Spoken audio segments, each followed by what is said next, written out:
Hello guys, it's me about Hisham Khan. So আজকে আমার planning হচ্ছে তো এই কয়েনগুলো নিয়ে একটি ক্যাফেতে যাবো এবং কিছু খাবার অর্ডার দেবো। এখন যদি টাকা না নেয় তাহলে কি হবে আমি জানি না। সো চলে আসলাম একটি ক্যাফেতে। এই ক্যাফের নাম ব্যাম্বো ক্যাফে। এটি অবস্থিত ভার্সিটির ঠিক 3 নাম্বার গেটের অপোজিটে। এক কর্নারে ছবি তোলার জন্য সুন্দর একটি জায়গা রয়েছে। আজকে আমার প্ল্যানিং হচ্ছে 5 টাকার কয়েন দিয়ে একটা ক্যাফে দিয়ে আমি একটা কিছু খাবো।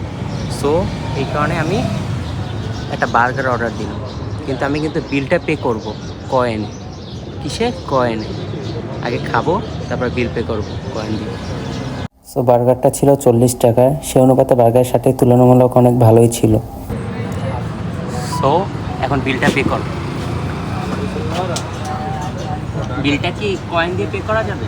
হ্যাঁ। আচ্ছা, দেখো।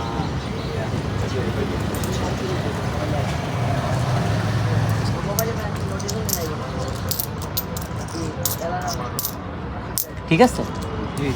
আচ্ছা, আপনাদের শার্টটা অনেক ভালো।